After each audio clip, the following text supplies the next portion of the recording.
Well, we're joined by Shirli Sitbon from our news desk. Hello to you, Shirley. Hello. A day after Israel's initial attack on Iran, the scope of the damage is still unclear, but we're starting to understand a little bit of what was hit, what wasn't hit. What do we know at this point? Well, we knew before this attack started yesterday, and it's still ongoing, that Iran knew that this day would come, and that's why it planned its nuclear sites the way they are.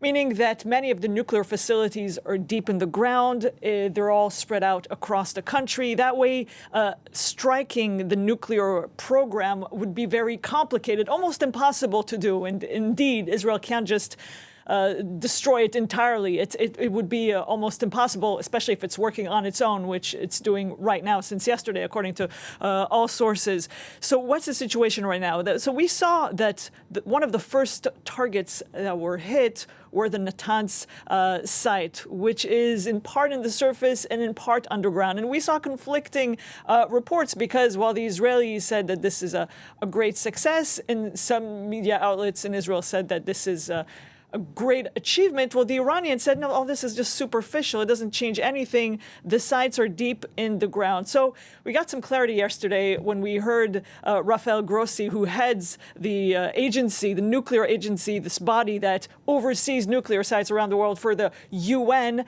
the IAEA, and he explained the situation, basically saying that indeed what's on top in Natanz was destroyed, but what's underneath was basically untouched, but it's more complicated than that, so we can listen to him now. There is no indication of a physical attack on the underground cascade hole containing part of the pilot fuel enrichment plant and the main fuel enrichment plant. However, the loss of power to the cascade may have damaged the centrifuges there. Well, Shirley, we also got an update this Saturday from Israel's military chief of staff. What did he say? Well, there was a declaration, several declarations, and what's quoted in the Israeli press is a sentence that the road to Tehran has been paved.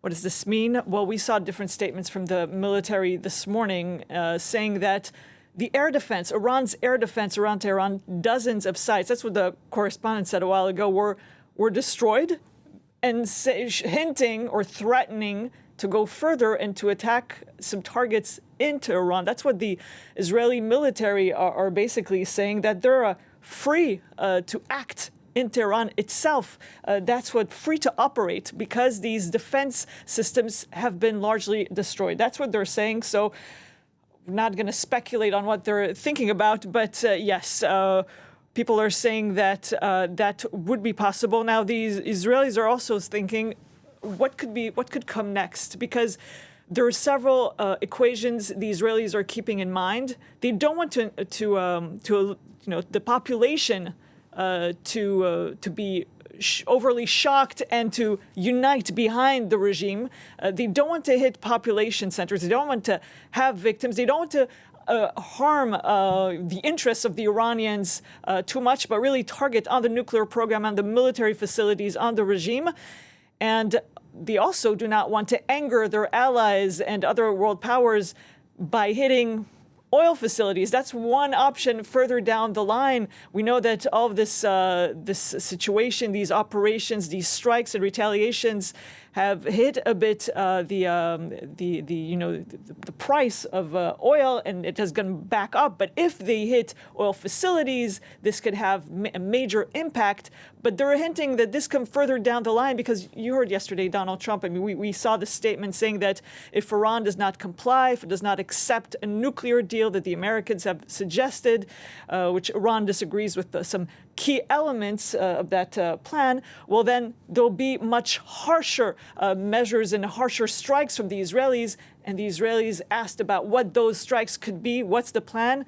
Well, the military spokesperson did not say. He said, well, we have plans. We're not going to tell you what these plans are.